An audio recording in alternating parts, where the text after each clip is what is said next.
are listening to Joygasm, a video game and movie podcast. I'm Russ, Xbox Live Toaster 360. That's right, he is Steve, Xbox Live Stevavitch, and we are grateful to all those who have served in episode 174 this Memorial Day weekend, May 23rd, 2020. We're going to be catching up with each other before we go into a little bit of gaming news, a little bit of movie news, and maybe even a little bit of like a quasi-tech update before jumping into our topic of the day, which is Bioware working on, that's right, Anthem 2.0, which you can fast forward to if you look at the timestamps located in this episode's detailed section below.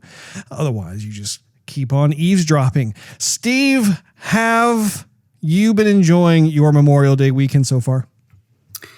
So far, so good. I would like to get a little more sleep, but so far, so good. I need to barbecue something. I haven't barbecued anything yet, but Steve, I wasn't aware you even knew how to barbecue. I gotta learn. I've barbecued like twice in my life, so I know how to set a fire and place some raw meat on the grill.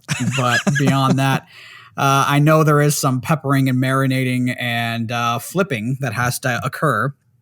I remember you actually being experienced, what is it, grilling the oysters? Yeah. You know, I don't believe I have actually tasted one of your oysters. They are fantabulous. At least they were in California. I bought them fresh, friggin' fresh. So fresh and so clean, so fresh and so clean. And they were astounding. They were so good. We filled. That was one of my last days in California. I don't know if I could replicate it here in Texas, but that was fantabulous. So I've done oysters, and I've done a couple burgers, and I think I did one chicken. That's been about it. That's the length of my grilling barbecuing experience. Mm-hmm. So I'll probably buy some cheap meat and see how well I can pamper it up, make sure I can cook it right first before I invite anybody over, and then we shall see. But always a good step, always a good first step. No one got salmonella when we did it, so we feel it's safe to invite people over. I only got food poisoning the first 2 times I tried it, but it should be okay this time. Okay. Worked out all the kinks. I know I'm learning because I got the runs once this time, and it didn't last more than an hour. So I was hallucinating for only 10 minutes this time. So anyhow, we'll see how that goes, but wife and I have been taking a walk, or many walks, and people have been barbecuing, so we definitely want to get our barbecue on pretty soon. We'll see what happens. Good. I'm glad that you're doing that. It's exciting. I assume that she has been continuing to make her tasty dishes. Yes, she has. Indeed, she has. Actually, you know what she did? She's enjoying this Texas sun, and she likes to sunbathe a bit in the backyard. And but sometimes she just wants to sit out there and FaceTime and, talk to friends and family just outside. And so she bought this ginormous, one of those, it's like a picnic umbrella. Like it's not an umbrella. I mean, there's like a weighted base to it. But she bought one of these things, and it's ginormous and it's red, and now we can be pretty far from the house, and we can still pick out our house because it's the red umbrella that's outside. Well, last night was a bit windy. I was going to say a little storm action was happening. And so after you and I spoke, I heard that I thought the sound came from the chimney, and I thought it was hail because you had sent me a picture of somebody in way north Texas, like Texas north border, that had quite literally a volleyball or like your head size hail. It was like cantaloupe, yeah. Yeah, like no joke. And like it was like a small meteor, and then it literally like between probably about 5, maybe not even 10 minutes later on, I hear this thunk on the roof. I'm like, you've got to be joking. The wind isn't even that high right now. And then I heard another bonk. I'm like, crap. So I don't want to go outside because I don't get hit in the head with any of this stuff. But anyway, we didn't get any so far as we know, hail damage, but that umbrella got blown around a little bit outside. And so I think that's what all the thumping was. But the umbrella, I think, so far as I know, is okay. I think it lost a bar, but... Is it the kind of umbrella that has the weight on the bottom, like you fill it with sand or something, and it can be used like predominantly as like just a way to like lay out in the sun? Or is it one of those like picnic style umbrellas that has like the circular table attached? No, it's got the weighted base to it. You don't put any sand in there. I'm sure they probably pre-filled it with sand when it got here, because when she ordered it on Amazon, that whole thing came separate. That thing weighed a ton by itself. How many people could sit underneath that thing? The stairs? Oh, I would say 3, maybe 4.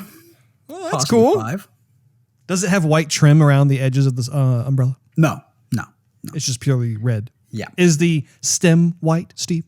No. What color is the stem? It's like a black, kind of dark olive kind of color, Russ. Oh, interesting. Anyhow. I'll have to check it out one of these days, when we're not facing a pandemic. Yeah. You never know. You may walk outside and then catch something, Russ. Somebody might sneeze in the wind and you might inhale it. You never know. Might walk by and all of a sudden they just drop dead. What happened to Tim? Well, I think the old COVID caught up with him. Man. So what have you been playing, Steve? Have you been playing any games this week? Let's see. Well, actually, pause that. How are you the happy new owner of a vehicle today, Steve? Hypothetically, yes. Sounding maybe. So hypothetically, yes. So yeah, basically we have the vehicle in our possession. We have signed for it, but the dealership in writing has said that they will let us back out of the agreement if we don't want the vehicle after we get it checked out. Because that was the thing. I said I don't want to. I'm interested in the vehicle. But I've had too many bad experiences with dealerships and, people telling me the car is great and the car is good to go, and then it's not. I mean, that's what I've been talking about for the last 2 months on this show. And so they said, okay, you have to sign for the car, but we can put it in the contract that if your mechanic says, there's too much, stuff going on with this vehicle. It's running, but it's not in good running order. Like stuff's going to fail pretty soon. Then yes, you can bring it back. We will we will completely cancel the purchase agreement, cancel the loan, cancel the whole everything, and you can walk away from it with spending a cent. Yes, the due diligence, the double D that is highly sought after by both men and women. So we have the vehicle and it's in the driveway and it's beautiful. And we feel like we really did get a good deal on it. It's a used vehicle, so there's some scratches in the paint. I think the previous owner curb shotted the one of the rims, which it's not terrible, but I mean it's a used vehicle. What do you expect? It's not perfect. So I think that was part of the reason why we got it. We're able to get it at a very good price, but. Used vehicles are going to have paint defects. My car has paint defects. Actually, my previous car even has more paint defects. What are you going to do?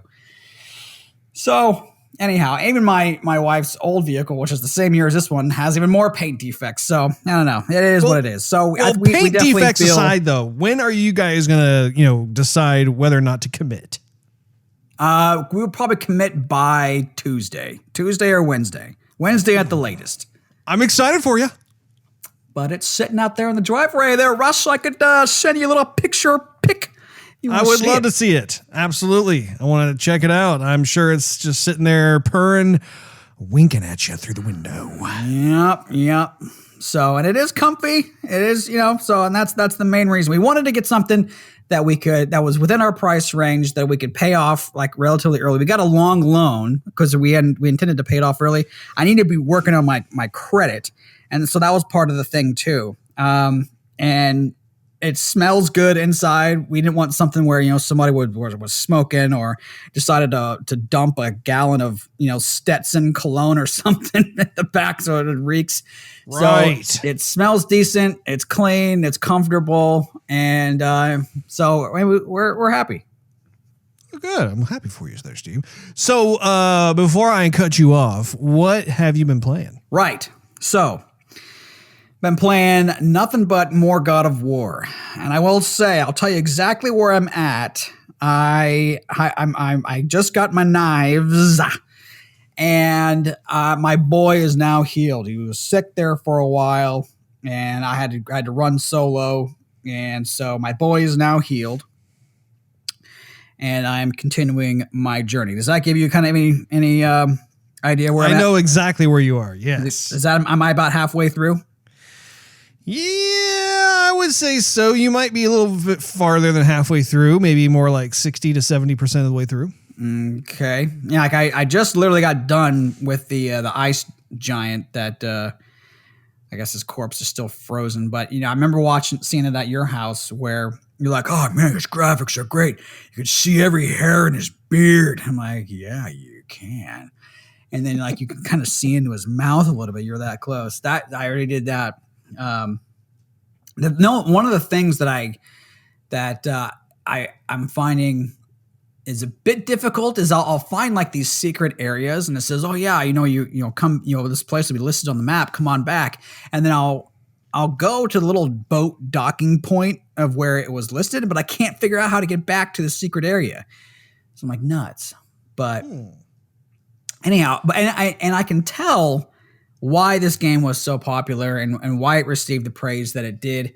I can definitely tell, but I still am sticking to my decision so far that Game of the Year still went to Red Dead over God of War. So far, I definitely feel more immersed in Red Dead, and I have more affection towards all the characters in Red Dead than I do towards God of War. Now that might change on a second playthrough, and that's not saying anything bad about the game, but so far that's all I'm trying to say is that I still hold true to my personal Game of the Year was Red Dead and not God of War. Otherwise, we finished season 1 of Luke Cage, and we began season 1 of Iron Fist. We're going through it. Oh, good. So violent over there.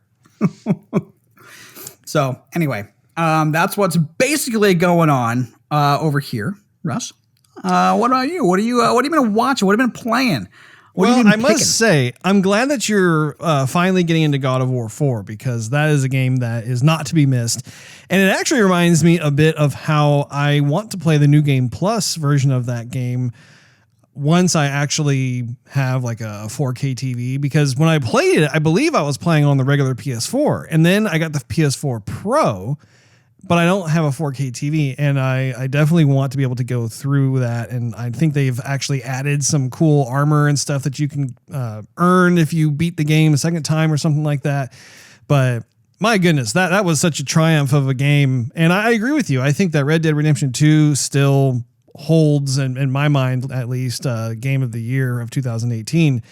But God of War, definitely, that was a high mark. 2018 had a lot of really good games. It was a very impressive year. I remember really struggling with trying to figure out just which one I was going to go with. But for me, I have been continuing my odyssey through Legends of Runeterra there, Steve. And I keep signing on, hoping to see you on there sometimes we could play again, but I do not see your name listed as online. It makes me sad. I wish you were on there. But I continue to have a lot of fun with it. I have been making a focus to go through the quests. Each day they release like one quest of like, oh, if you use this character and this character, or if you do this type of ability or whatever in a match, you can get bonus points, which of course the points go toward unlocking more of the cards. And I am still pretty far away from unlocking all of the cards that the game has to offer, but that's totally fine. I'm really having a fun time discovering new types of cards, as well as different strategies when I combine various types of cards into a deck. And so I have continued making more and more decks as a result. And it's a fun game. I love the fact that it is available on mobile as well as desktop, because I can literally pick it up, play a game or 2 or 10, and it doesn't matter where I am. It holds up really well. So definitely thrilled with that, Steve. The other thing is that I've been playing more Final Fantasy VII Remake. And if you recall, I think I told you last week about how I'm kind of stuck. And I was describing to you what it was, and you haven't played the remake, and also it's been a minute since you've played the original Final Fantasy VII. So the fights that I was trying to jog your memory on, I don't think it came to fruition, but that's okay. Because I talked to our good old friend Brad, who's also playing through the game. He's actually a bit farther than I am. And surprise, surprise. He actually introduced something to me that I had totally forgotten about, which is the SP system. Did the original Final Fantasy VII have an SP upgrade system, Steve? SP upgrade. Like, I mean, you upgraded your characters. Well, essentially with this, it's like you can upgrade. You can choose like which types of upgrades you want to do. If you want to increase the attack power or your defense, or your hit points. It's a system that is designed where, like, as you level up and as you gain more experience, you can earn more of these what's called SP points. And the other one didn't have that one. That you, after every fight, you had your little level up screen where the amount of experience that you had would gather to your current experience, and then if you leveled up, it was just and then you just kind of assumed you got stronger with some certain area, and that was that. Well, okay, so what's interesting about this particular rendition is you are notified when you level up. However, I was not aware that there was this other menu system that you have to pause the game and go into kind of a drill down menu in order to reach it. But each character has their own kind of, it's very interesting visually speaking. Like it looks like kind of multiple solar systems, and it has these abilities that are orbiting around kind of like this main planet looking thing at the center. And that's where you decide how you want to spend these points. Well, I had like 50 points per character that I hadn't spent because I had forgotten about the system ever existing. And so, I mean, you can go through and upgrade. Well, let me back up a little bit. So these solar system things are tied directly to various types of weapons that are in your character's arsenal. Basically, it doesn't even have to be equipped. So like Cloud, for instance, has the Buster Sword. That's what you start out with. But then I didn't even realize I had an Iron Sword with me as well. And each one of those has 50 SP points that you can spend on it however you want. You know, you go through and you choose what you want. And then, you know, as you add more or earn more SP points, then you can continue spending it on there. Well, I went ahead and did that. Handily got past the Turk known as Rude, as well as those weird malfunctioning squid blue looking robot things that were in the slums. So big thank you to Bradley for making me aware of that particular system, because I got to tell you, I was reaching a point where I was losing interest in playing Final Fantasy VII. I was starting to get ready to kind of put it up on the shelf because I was thinking, man, like I'm not having fun and I can't get any farther than this random point in the game. But luckily that's no longer the case. And I've been making my way farther with Aerith over to Sector 7, Steve. Sector 7G, Mr. Burns. Yeah, exactly. So yeah, I'm still having a good time. The fun factor level has indeed arisen back to where it was before. So that's good. Yeah. So when you defeated the little scorpion dealio, Russ, the baddie, when you set the bomb, did you get out of there in the shorter amount of time offered or the longer time offered? Right? Shorter. Nice. Which is funny because when I played the demo, I actually set it for the longer time. And then when I got the full game, I was like, you know what? No. I'm not going to do that. I'm going to do it for the shorter time. In which case, Barrett kind of leaned forward and was like, kind of cocky, aren't you? Which was different than what he said before to the longer time listed. Indeed. I am looking forward to when you play that game, though. I really, really, really want you to pick up a copy of this game and start playing it, just because I feel it. There's just this brotherly bond thing that's going on, Steve. We need to be able to play this game together, even though we're not in the same room, so we can talk about everything that the game has to offer and then some.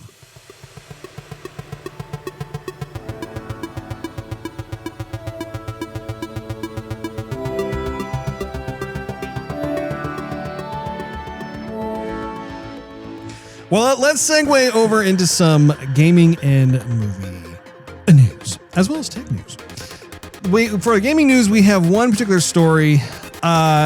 Overwatch is currently celebrating its anniversary yet again. I don't know if you're aware of this, Steve, but it is celebrating their 4-year anniversary. Sounds about right.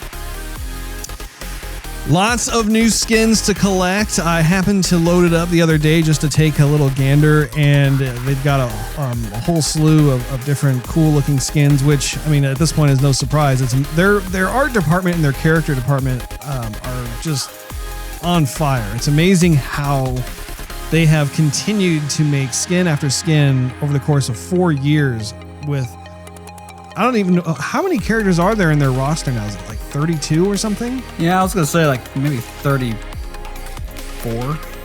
Yeah, somewhere in that vicinity there. And it's now, mind you, they don't have new skins for this particular anniversary year for each and every character. However, they make all of the anniversary skins, which are typically locked 364 days of the year, to being unlocked for this. Actually, you know what? That's not correct. 364 days is not accurate, because the anniversary special, I think, lasts between 3 to 4 weeks. So it's, 365 minus 21. We'll just say that. If I knew how to do math, I'd be able to tell you precisely what that means. But I failed 4th grade mathematics. Moving on.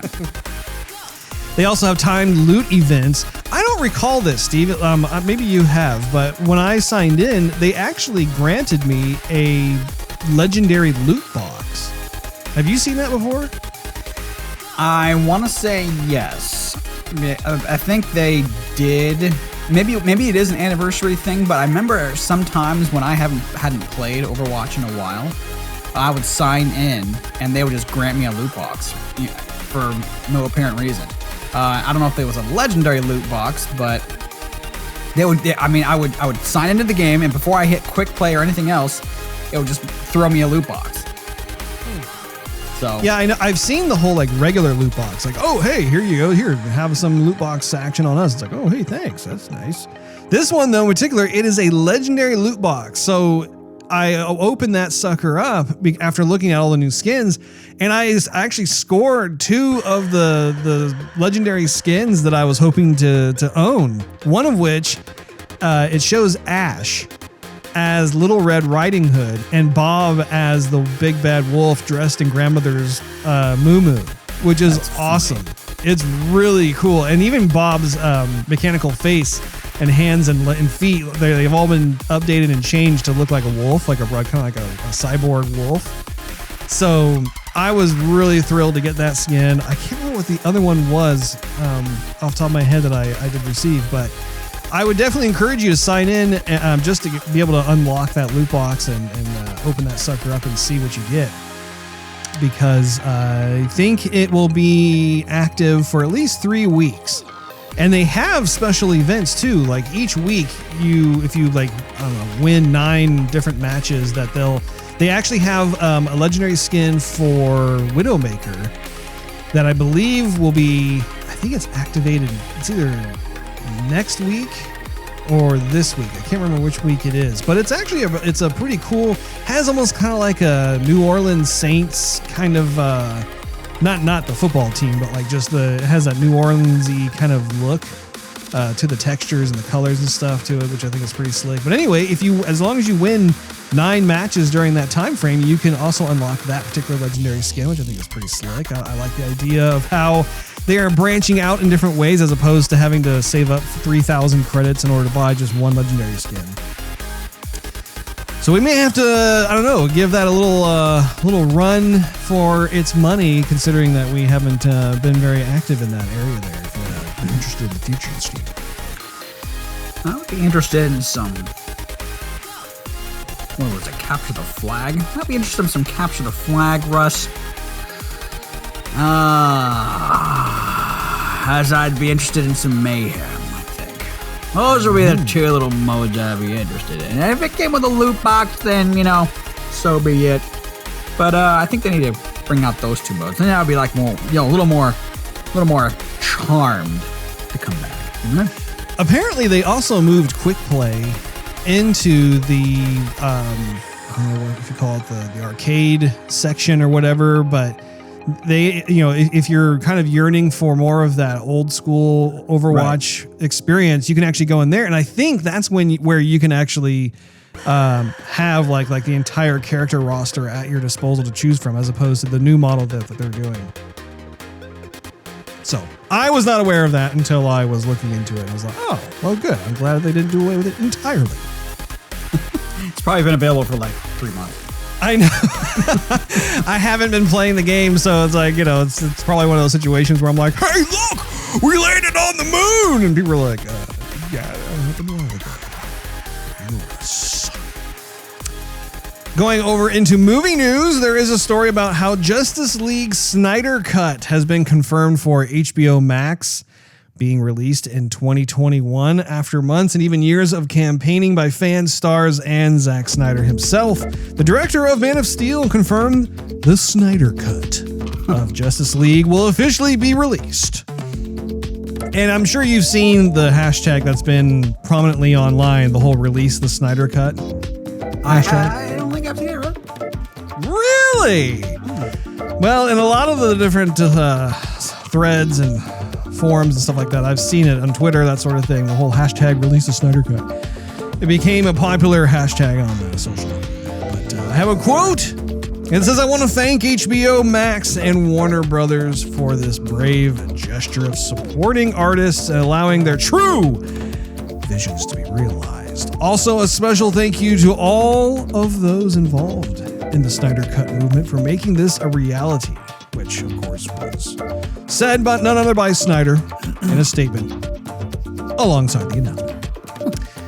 Now, when it comes to that, Steve, what are your thoughts and feelings on that? Is it something that wets your whistle? Are you particularly very interested in seeing a Snyder Cut version of Justice League?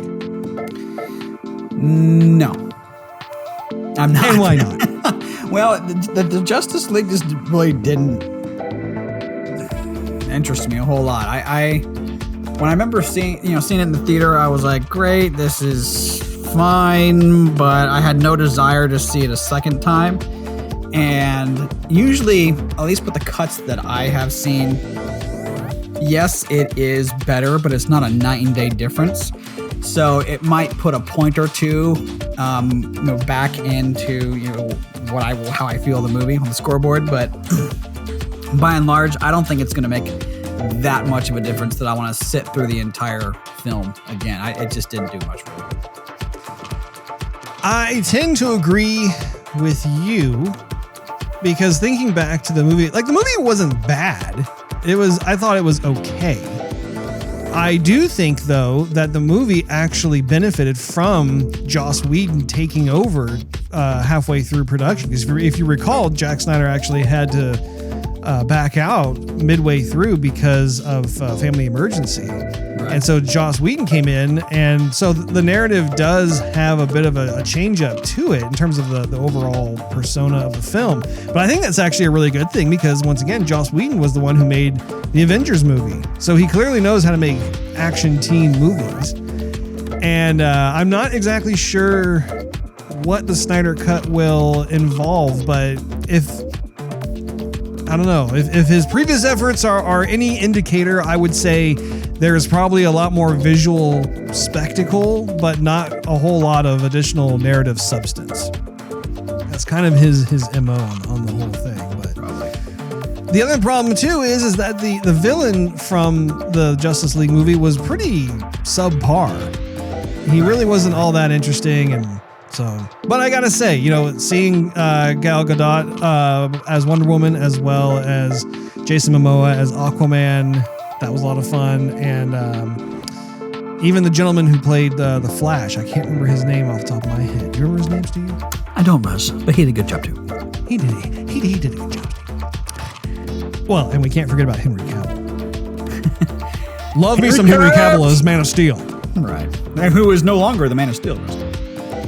Wait, I thought that was not actually official. I haven't heard anything saying that he was going to stay the Man of Steel. Russ. I heard he was out. I don't know if that is official or not. That might be just rumor. We shall see, Russ.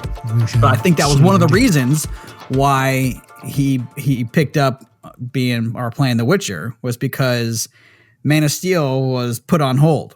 And not put on hold as in like, yeah, we're just not going to make a movie for a while. But it was like, yeah, we're not going to make a movie for a while, and you're not going to be it. Say it as it's so. There. I want my Cavill to be the Man of Steel, the Man of my steel. Ooh. I like my calves. I like my calves to be steel. Yeah. Segueing over to technology news, we have a story for that as well, in the form of Universal Orlando Studios aiming for a June 5th reopening, but no word yet on the Hollywood theme park. The Hollywood Reporter says plans for the targeted reopening have been filed with the city government. I have a quote here. It says Universal Studios will open June 1st just for employees as a dry run of sorts, and then on June 3rd, some invited guests would visit. Then the park would open to the public on June 5th, officials said, according to The Hollywood Reporter. The City Walk district within the Florida resort reopened earlier this month with strict new measures in place, such as a mask and temperature check requirement. So I believe that is probably one of the first parks, major parks anyway, that has a definite opening or reopening date. I think Disneyland is still closed, if I'm not mistaken, both in Florida and in Anaheim. And that is your technology news.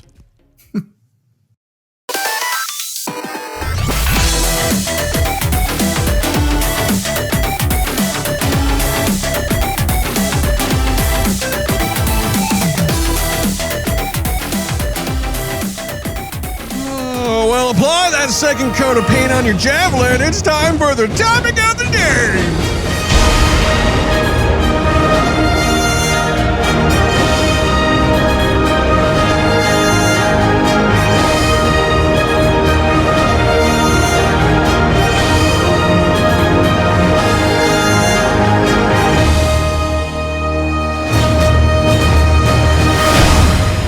Topic of the day is Bioware working on Anthem 2.0.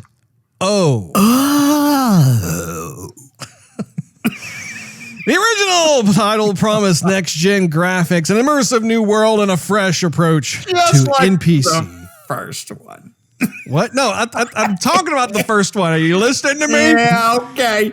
I said, I'm just gonna re-say what I was saying. The original title promised next-gen graphics, an immersive new world, and a fresh approach to NPC interaction, boldly claiming itself as the Destiny killer. Steve, if you don't remember, I'm telling you now. In the MMORPG market, I'm sure though you do remember that being a very famous line to strum up. I remember.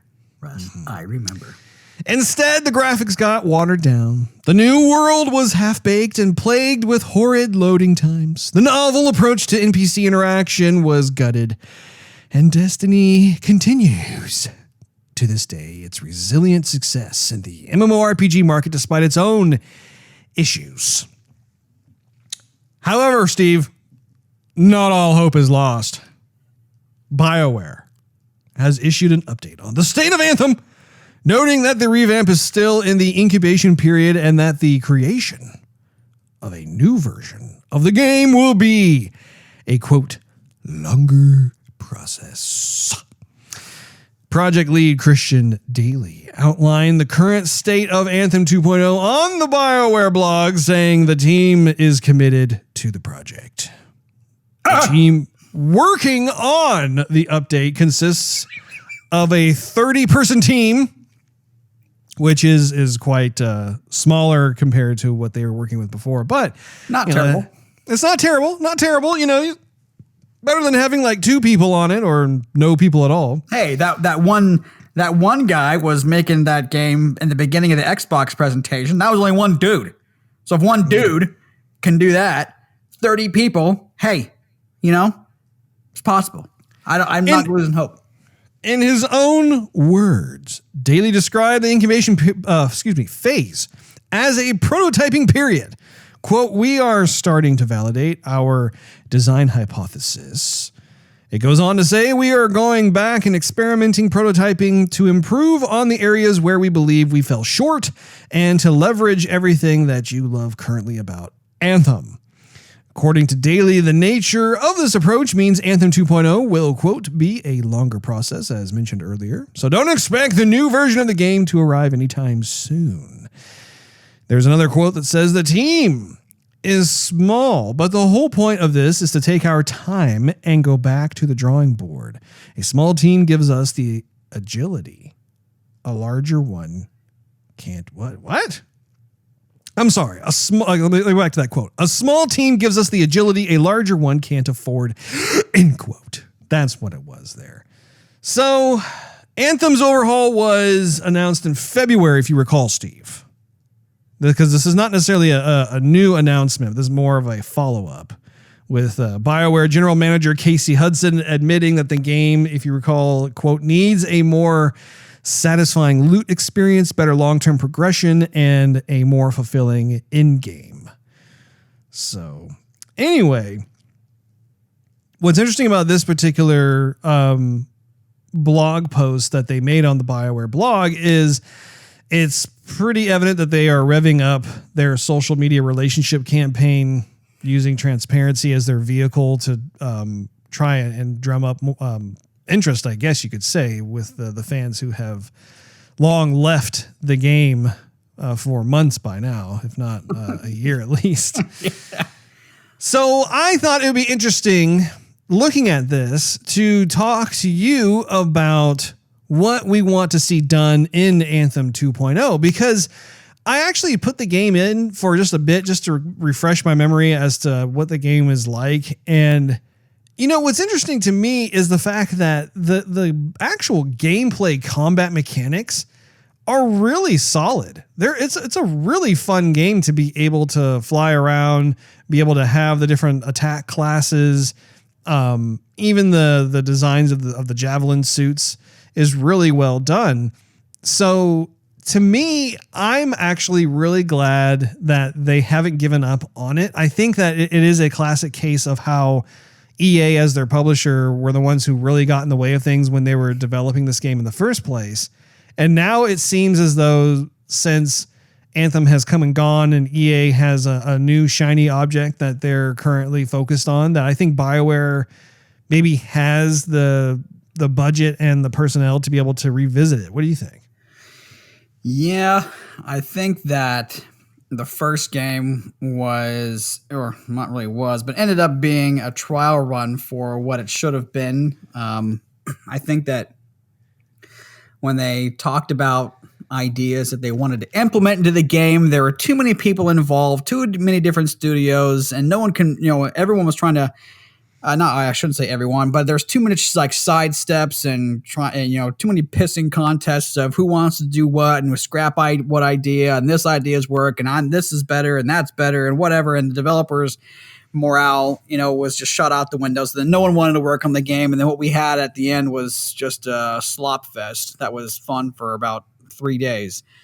So I think knowing what they should have done and also what that Kotaku article brought to light which we all had a feeling of anyway, which was strange because we're all like, it seems like they ran out of money. It seems like they didn't have a clear idea. It seems like, everything that it really felt like was actually what had happened, so all of our assumptions were actually true, which was terrible. Like the worst case scenario was the actual case scenario. And so they had way more criticism than praise for the game. And so I think now with a smaller team, they can really do a lot of trial runs and, hey, does this work? Do we all agree here? Or do we think we should go somewhere else?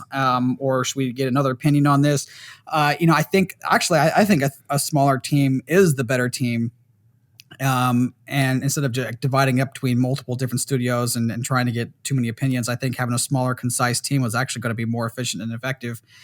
And I think they'll make the game that they should have made before. But here's what I fear. And I can't help but feel this, but I remember I think it was Star Wars Battlefront, where they had a bunch of marketing for it, and then the game came out and it fell short. And I don't think it necessarily failed, but I mean, a lot of folks had a lot higher hopes for it, and I think they actually had some failed promises. And then by the time Battlefront 2 came out, when they came up on stage to talk about it at E3, it was kind of like a shy, hi guys, I'm going to talk about Battlefront 2, where, please don't throw any tomatoes up here at me. Then they were talking about, okay, this is how the game should have been, but we're giving you another $60 for the game that we should have had before. This is what you told us, and now you're actually making that game. So it's a little bit bittersweet. Yes, we're getting the game we want, but this is the game we wanted when you first told us this is what we were going to have. So that little morsel is stuck in a brain fold somewhere that I can't get rid of. So, yeah, that's what I think. Yeah, I wrote down some it's basically a list of different areas that I feel like this team needs to address in order for the Anthem game to redeem itself. Because, like I said, I don't think that the game is dead in the water necessarily. I think that there are certain key things that need to be done in order to fix it. Because I do think the game, it came out half-baked.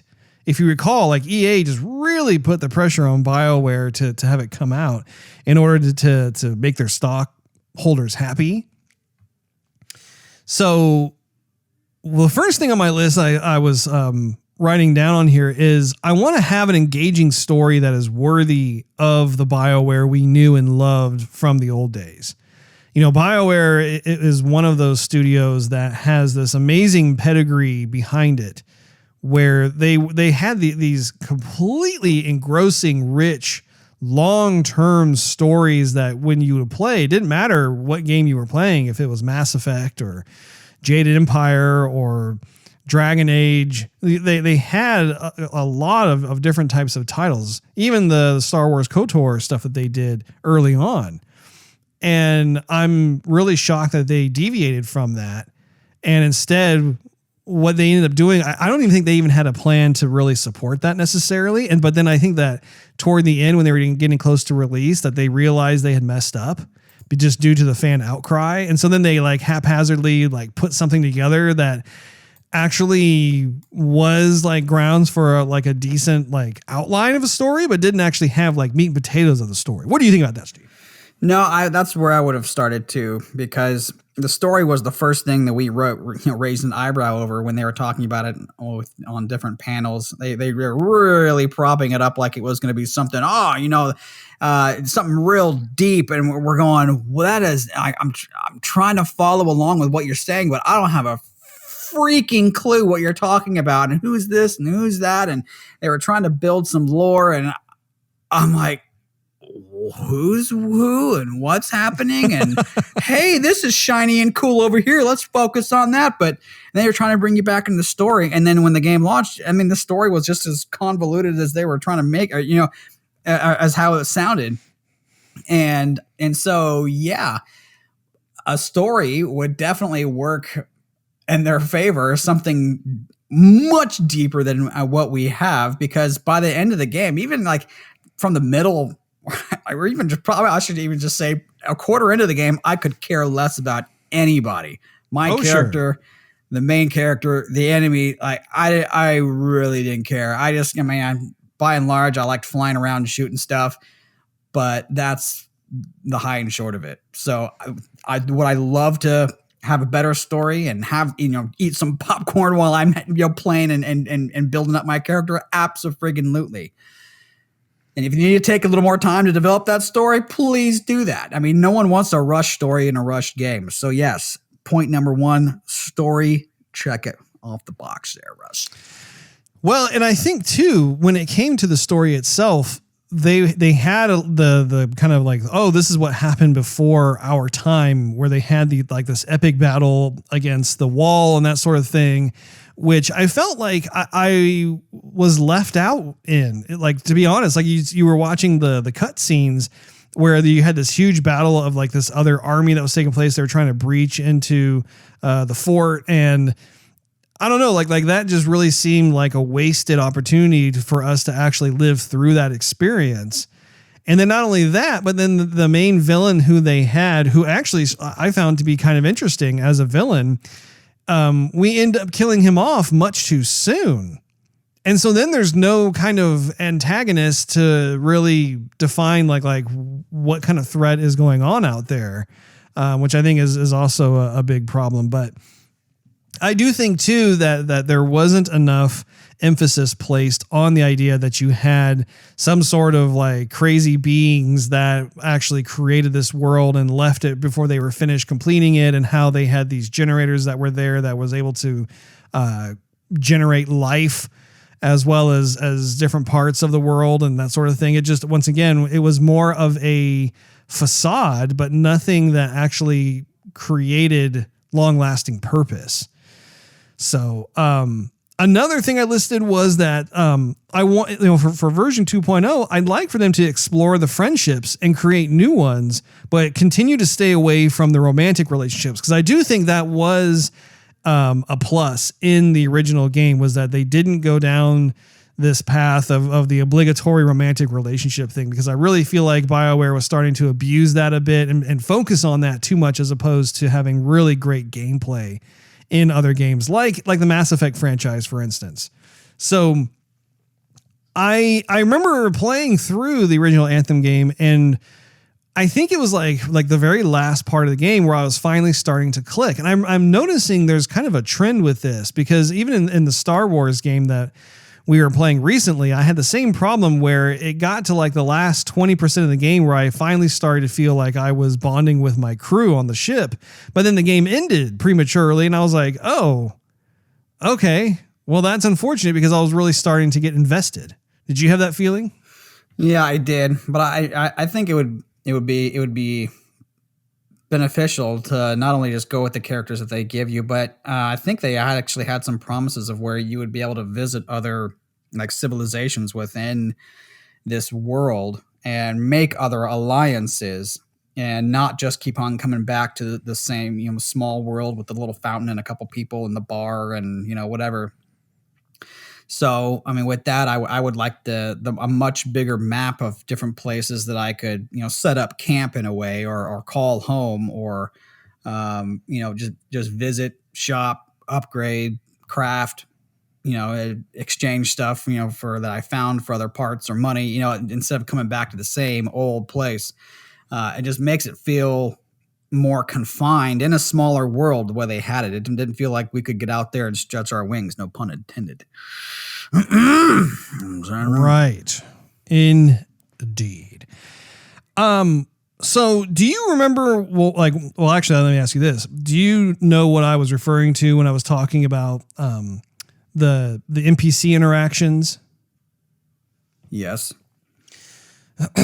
Remember how we were watching the kind of the reveal trailer that they played at E3, and there one moment you were walking down the market in first person, and there was just some random person who came out and actually walked up and started talking to you and talking about how he was looking for you and he had something he wanted to run by you and that sort of thing. And we both thought it was such a fresh approach to the interactions with NPCs. Right. In the sense that like you didn't have to like be the one to constantly proactively go up to different characters that had like a notification above their head and start a dialogue with them that you could actually be minding your own business, going about your little routine. And all of a sudden someone would come out and stop you and talk to you and say, oh, I'm sorry to stop you. I have a question or I have a favor to ask or whatever it is. I was really bummed that they actually did not have that at all in the final game. And I think that is definitely worth them looking into and implementing into version 2.0. What say you? No, I wholeheartedly agree, Russ. I missed that when the game actually came out, and haven't played any other game that did have that aspect in there. So I think if they did bring that back, that'd be pretty good. Although I wouldn't say all the time. I would say if that happened every once in a while, that'd be definitely cool. Because if it happened all the time, you would just learn to expect it, and the surprise would be over in like the first, couple of hours, so that you're playing the game. Like everybody's like, oh hey. Then I'm like, okay, I get it. You're implementing this new idea, But I mean, if they had variants of that where people were socializing and in the marketplace and talking, and then someone goes, oh hey, over here, and that kind of waves you over, or if you're walking by and you can hear something coming out of like the right speaker going, hey, where you going? Like you and the whatever. And then you would just turn around and be like, hey, I was trying to reach out to you. That would definitely be cool. Instead of, you walking to an obvious place that you're supposed to go, and then someone you're looking at comes up to you all the time. I'd like them to do some variants of exactly that. Right. Yeah, I definitely wouldn't want that to be the case all the time, where like you just couldn't go about your business without being interrupted constantly. But there would definitely have to be a balance between people who you would approach and people who would approach you. And I think there could definitely be a proper middle ground there. What they should have though too is like an ignore button. So if someone wants to go, hey, I come up to you, you gotta hit ignore and then continue to be on your way, because it would be kind of annoying if there was multiple things to do in the game, and then you were trying to get to one like spot, like a save spot, for example, and someone kept on bugging you, like because they wanted to talk, and all you wanted to do was like get to your javelin or get to a save point so you can stop the game and not have to like continue this conversation, So that'd be kind of interesting if you kind of wave them off or ignore and come back later. It's true. Another thing I had listed is for 2.0, please fill the stores with a ton of content and make sure that each store has exclusive and unique content that separates each other from, like from store A to store B to store C, whatever. Cause like that was one of the biggest letdowns to me, was like, it didn't matter which store you went to in the marketplace, they all were selling the exact same items. Yeah, so terrible. It was like, what on earth? Why do we even have like 3 different merchants if they're all selling the exact same thing at the exact same time? And it was just a result of there not being enough content. And I think also too, being able to rotate content and have timed exclusives and that sort of thing, it just never saw the light of day simply because the game wasn't ready to be launched yet. Well, also it didn't make it. Well, here's, tossing a little more dirt on it, which is, so it was low content that you could get with the credit you received in the game from carrying out a mission and whatever. So you got money and then you couldn't spend it on like basically more than 2 items, maybe 3 at the most. And then they came out and said, but if you want to spend your actual, US dollars, you can give us some in-credit game that's different than the credit you already have, and have these microtransactions for other very, very, very limited content that they were bringing out. I thought that was such a I don't mind microtransactions where like, at Overwatch, for example, you like loot boxes, pay us a couple bucks, we'll give you more loot boxes. Or if you want this skin, you can, you can give us some more money, and then you'll eventually get enough credit to get that skin. But they'll give you a ton of stuff that you can already get with the game currency. And so they didn't limit it to like 1 or 2 things, and then this whole other market where you actually had to spend more than the $60 that you spent on the game. So I thought that was kind of a slap in the face. So like, give me content to reward me for going out and doing this mission, which gave me credit. that I can use to buy stuff in the game, and then you gave me nothing to buy. Like, what's the whole point of us doing this mission? Like, why am I in existence, and what's the point of this mission? Like, if I just want to do away with this nuisance, am I a charity javelin? I'm just going to donate my time and all my ammunition and my life, to take care of these repeated issues, or what? Yeah, there was definitely a sour taste in my mouth when it came to the microtransactions. And that was still when EA was really elbow deep in trying to force all of their games to have this type of pay to win kind of situation. Or really, like, I don't know, like it just had this sense of kind of a used car salesman, like the sleazy used car salesman approach. So the final thing on my list that I have is when it comes to the world itself. I thought that the world looked really neat. It was a cool looking world, but I think that they didn't pay attention to the story setup that they themselves created, and they overlooked and missed a huge opportunity here in terms of creating the tech from the ground up to actually be a procedural world. And what I mean by that is, I think having the backstory where you have these types of ancient generators, I apologize, I can't remember like what the actual names are for these generator things, but the idea is that they're the things that are responsible for actually like maintaining the world and creating new parts of the world and creating new creatures and that sort of thing. Basically they're almost like custodians for this world. And I think that when it comes to MMORPGs, I have said this many times on the program, my biggest beef with MMORPGs is the fact that there's kind of this rinse and repeat gameplay loop that you're on, where the landscapes are largely the same, and you have these types of boss fights that are recycled intentionally for the idea of being able to score loot. So you don't know what loot you're going to get, so you constantly go back and forth. And that was one of the issues that we had when we were playing Anthem. We're like, the first like 10 times that we were fighting the final like boss alien spider thing, it was really cool. But then by the time we were doing it for like the 48th time, it lost its appeal. It lost its intensity and luster. And so it turned into this kind of really lazy grind that you had to do just because you were hoping to be able to get maybe a better weapon or a better skin.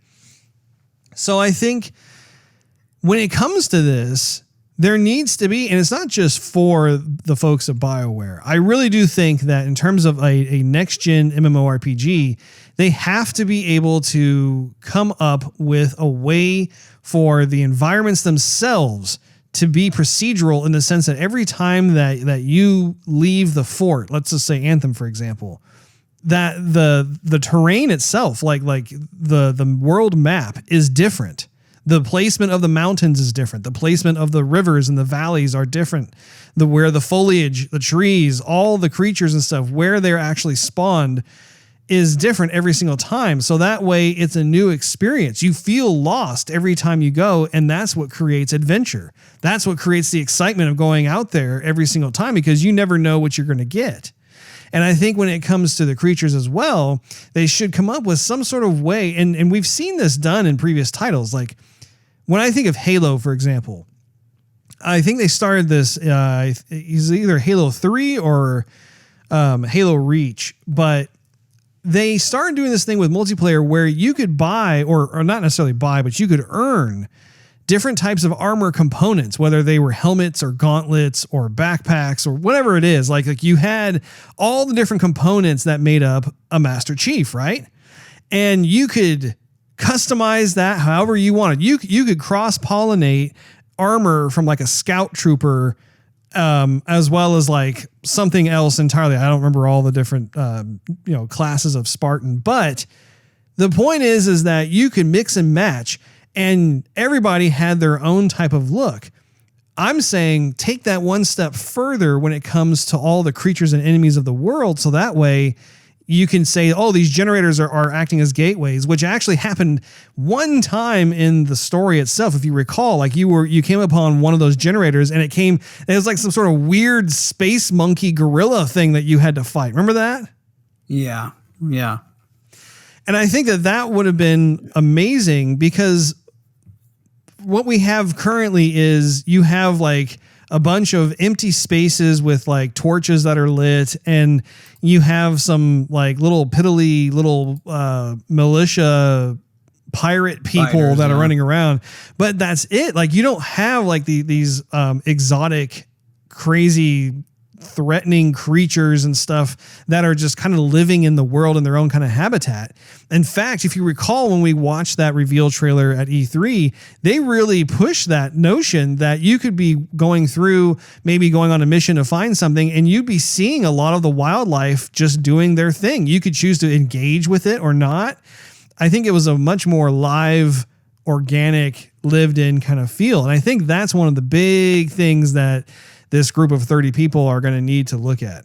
But that's just one man's opinion. What do you think? So you hit on a couple of things there. So yes, the environment needs to be bigger, but it also needs more variety, where yes, it was beautiful, but it never really felt like I got past the first level, because there was parts with more green and bigger trees and daytime, nighttime, that sort of thing. But it didn't really feel like I got 200 miles away from home. It didn't feel like I had to take one of those STs looking things and had to go to a whole different part of the planet to visit or do a mission. It just kind of felt like, yeah, those pesky Zeus looking, Zion dealy dudes that fire a lot of fiery lightning out of their faces. The one of those is back again, and go ahead and take care of them. They need to do more level design, so that, like Mass Effect, for example, if Mass Effect, you got in a ship, you went into a different planet, the whole planet was different. If you got in your ship and you went to a different planet, but the planet looked like the same planet you came from, it wouldn't feel like you really left. It would have felt like it was a cheap knockoff. And so that was part of the appeal of Mass Effect, was because you got in a ship, you went into Lightspeed, you traveled somewhere, and you were really far from home, and the place was different, and you couldn't just get out and walk around. Sometimes you had to, drive around in your little vehicle, and there was a lot more variety to it.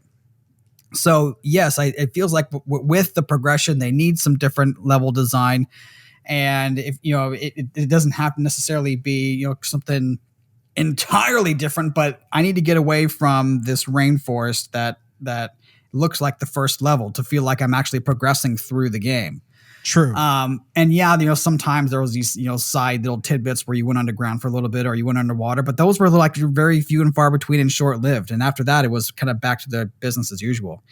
But also with all the loot that you got in the game, this was a looter shooter, which was why it was in competition with Destiny. And the loot never felt rewarding. And except for like when you first started playing the game, yeah, there was a ton of different weapons you could choose. But by, again, like the third day, you're going, yeah, I got like 12 of these pistols, and they're not really any better than the one I got before, so I'm just going to sell them. But what I get from selling them, I can't buy anything for them, or I can't craft anything to improve the pistol I have. So it's not really worth doing anyway. So I have to repeat until I finally stumble upon a random gimme that was like a baddie drops, and so that lost a lot of its appeal, because the levels look the same, the guns are the same, the loots are the same. Like, when you want to play something different and you want a new immersive experience, you're not going to go back to playing Anthem. I mean, you're just not. So they need to improve on the loot. In the demo they had, the guns actually looked a lot better, but for some reason, with the money and time and the bigwigs who were confused on trying to make the ultimate decision for or to execute the game, we got what we got, which was disappointing. So if you're going to give me loot and you're going to give me new guns to shoot, then both need to be rewarding, or else what's the purpose of making this type of game? Yeah. Well, that's all I have on my list. Did you have anything off the top of your head that you wanted to hopefully see with this 2.0? I would like to see, well, I was going to say customization, but you already kind of hit on that. But and we already kind of touched on that too, with more stuff we could craft and buy. I think one of the main areas that Anthem fell short in comparison to the little bit of time that I played with of Destiny, or Destiny 2 rather, is when I played Destiny 2, it did feel like I was on different planets and the scenery was different and the baddies were different. That's the thing too. The baddies, I think I maybe touched upon it. They need more enemy design. Of course. I mean, yes, it was nice to see little innocent creatures running around every once in a while, but they had like the raiders and they had the big crawly things, and every once in a while they have a boss, and then they had like the leopards, and beyond that, I can't think of anything else. And they had that little, it was more wildlife, but they had those kind of pterodactyl looking things that kind of breathe fire. They were like dragon pterodactyls. But other than that, it wasn't really. Oh, you know what else they need to fix? They need to fix the skybox. Because. Skybox? What are you thinking of? Because, I don't need like the highest amount of altitude that I can fly, but it would be nice to be able to know that if I got a little bit higher, or if I just went a millimeter up in altitude, that there would not be some astronomical storm happening where you would completely lose your jets, and your javelin would short out and you would come crashing down to the ground. And there would be areas where, yes, they were higher, like you would have to go up a mountain. But then, so that it would let you get higher elevation that way. But if you stayed that elevation and continued to go straight, where the level then dropped off, it would suddenly bug out on you, and you couldn't stay that height, and then you came crashing down. So it's like it was pre-programmed of, yes, you can get this high only in certain places, but you couldn't stay that high, or else you would be subject to whatever stratospheric storm was supposedly happening, whatever excuse they made while they couldn't do it, and you would go plummeting to earth or to the ground. That's what I would say needs to be fixed. Yeah. Do you think that it's worth them actually exploring the possibility of doing an Anthem 2.0? I do. I really, really do. I mean, especially with the next generation of hard drives and systems that are coming out. That's what the game, I think, was definitely made for. It. Anthem might have been earlier than the time of it, or the time that it was released was probably premature. Like if they said we're working on this, but it's going to be for next generation systems, I don't think it probably would have had all these errors. Because I think when they gave it to us, yes, it looked a little bit better on some of the Xbox One X's and your PS4 Pros, but I think with the next gen stuff that's coming, they could implement a lot more of the thoughts and ideas that they probably had. So Anthem 2.0 definitely makes sense. And I'd definitely give it time. I'd give it another playthrough for sure.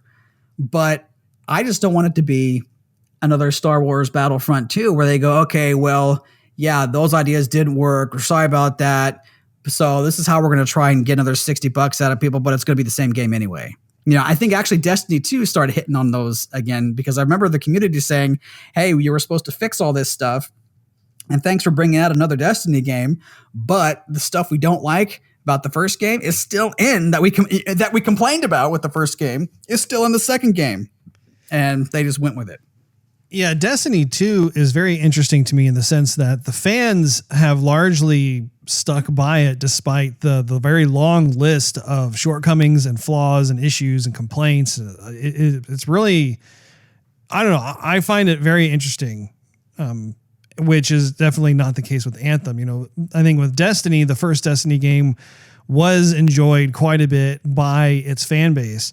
And then Destiny 2, when it came out, it already had that installed fan base to draw from, whereas Anthem didn't have that at all. But I am glad to see that Anthem is getting a facelift. I don't know if they're going to charge money for it or if they're just going to update it and say, here you go. This is the stuff that should have been fixed in the first place or whatever. I think that remains to be seen.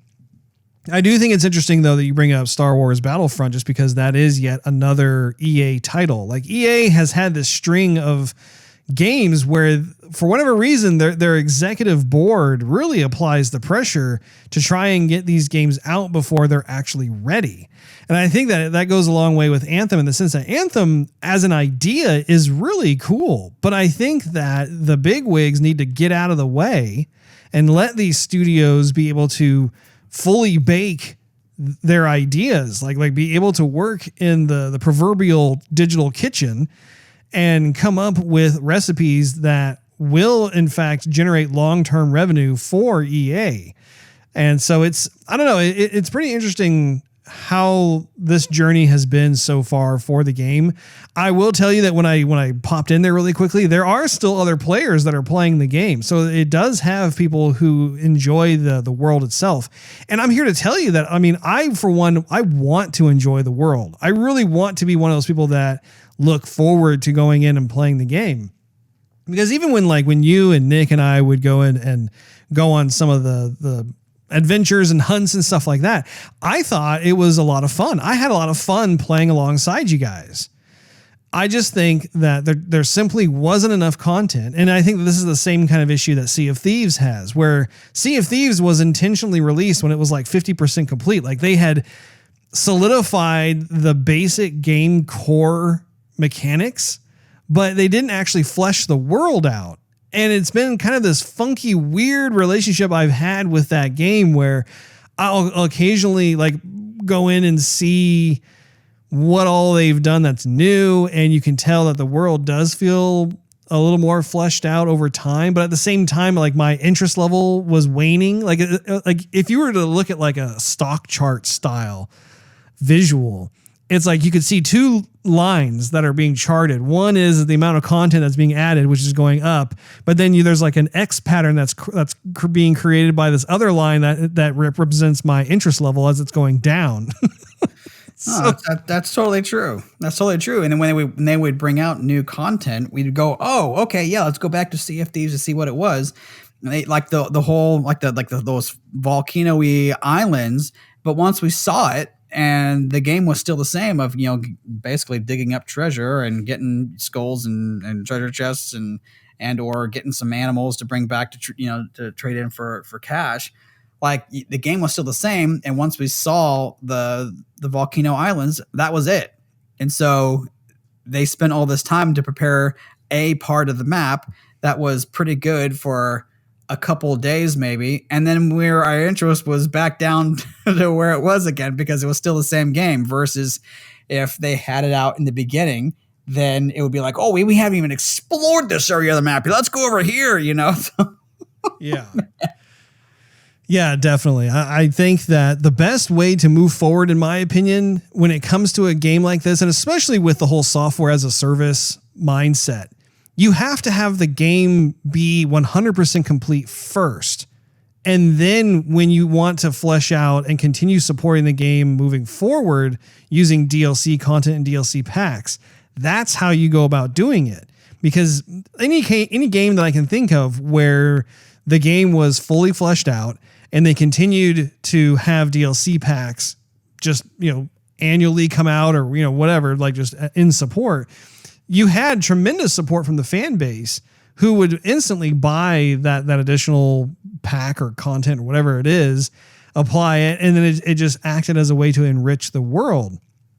And typically you'd have maybe a grand total of like 3 different DLC packs that would come out. And software as a service just has to make that longer. Like, instead of 3 DLC packs, just maybe you have 10 or 20 or whatever it is. But the point is that you have a game that is fully realized, that will not cause gamers to lose interest prematurely, and you can continue to build upon that. So I think I speak for both of us when we definitely want to wish the team at Bioware the best of luck on trying to make 2.0 a better play experience, and we'll be here to check it out. I think that we're curious to see what you come up with. That wraps up this episode of Joygasm. Make sure you tune in next week. Thanks for hanging out with us. If you enjoyed this episode, we invite you to check out patreon.com/Joygasm, which is spelled JOYGASM, and consider becoming a monthly contributor. You'll get exclusive perks and early access to the show. Not to mention, it really helps us continue doing what we love to do. Also, you can follow us on social media and YouTube. Just do a search for Joygasm TV. Last but certainly not least, search Joygasm TV on Twitch to see us stream our gaming adventures live. We'll see you next week.